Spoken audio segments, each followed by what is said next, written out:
बैरूनी मदद नाल इंतशार फैलान आलिया नूं बिला तफरीक सख्ती नाल कुचलन दा फैसला।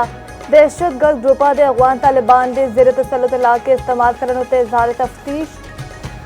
फील्ड मार्शल सैयद आसिम मुनीर दी ज़ेर सदारत कोर कमांडर कॉन्फ्रेंस खिते विच पायदार अमन अगवान सरजमीन उत्ते भारतीय प्रॉक्सियां दी रोकथाम नाल मशरूत सिंटास मुआहदे तो मुतालिक भारत दे बयानात दा नोटिस आखिया पाकिस्तान पानी दे जायज़ हिस्से लई किसी भी इकदाम तो गुरेज नहीं करेगा।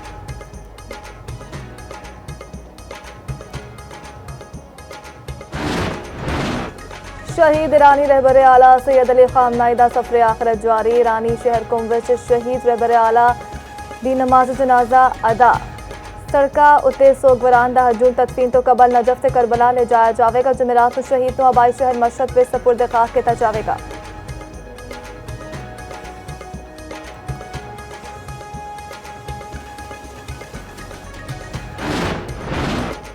ईरान कभी भी जौहरी हथियार नहीं बना सकता। इस दे कोल मुआहदे ही बेहतरीन ऑप्शन है। अमरीका का सदर डोनाल्ड ट्रंप आखदे ने ईरान दे नाल मामलात बेहतर अंदाज विच आगे वध रहे ने। व्हाइट हाउस विच मीडिया नाल गलबात विच आखिया पाक भारत समेत 8 जंगा रुकवाइयां। पाक भारत जंग विच 11 तैयारे सुटे गए सन।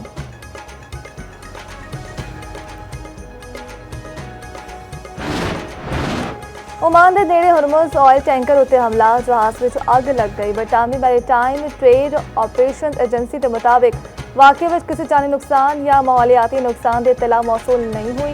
दूजे पासे अमरीकी अहदेदार ने दावा किया है ईरान ने हुरमुज़ तो लंघन वाले जहाज़ों को निशाना बनाया कम अज़ कम 2 मिसाइल दागे गए।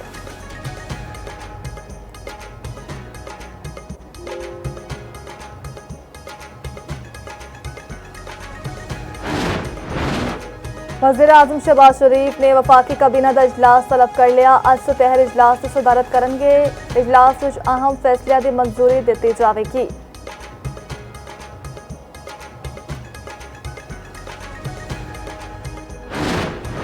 वज़ीर आला पंजाब नाल MPA शाहिद हुसैन ते ओन जहांगीर की मुलाकात। अवामी मसाइल दे हल अमनो अमान की सूरत हाल तरक्याती मनसूबियात ते तबादला ख्याल।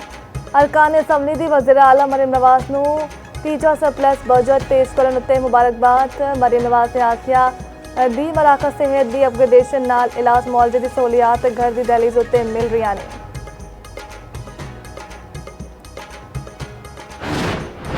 ग्रुप कैप्टन आसिम तारिक कतल केस का मरकजी मुलजिम शनाख्त परेड लई जेल मुंतकिल। पुलिस ने मुलजिम नूं ATC इस्लामाबाद विच पेश किया। 14 रोज़ लई जेल भी भेज दिता गया। अदालत दा शनाख्त परेड उत्ते अमल मुकम्मल होने ते रिपोर्ट पेश करने का हुक्म। दूजे पासे गिरफ्तार मुलजिम साद अब्बासी दी CCTV फुटेज भी सामने आ गई।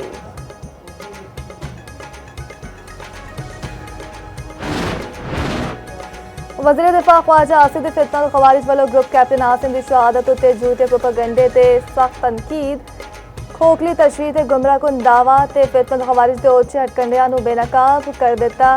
ख्वाजा आसिफ ने एक्स उत्ते बयान में आखिया इस्लामाबाद में ग्रुप कैप्टन आसिम तारिक दे बेईमाना कतल की जिम्मेदारी तालिबान कबूल कर रहे हैं। फितना खवारिज दहशतगर्दी का मकसद सिर्फ क्रेडिट लेना है।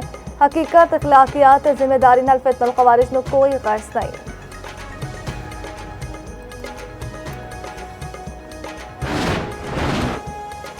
कारगिल महाज दे हीरो हवलदार लालक जान शहीद। निशाने हैदर का 27वां यौम शहादत। कारगिल जंग के दौरान हवलदार लालक जान ने वतन नाल वफादारी लाजवाल दास्तान रकम की, जिसकी बहादुरी का एतराफ दुश्मन ने भी किया है।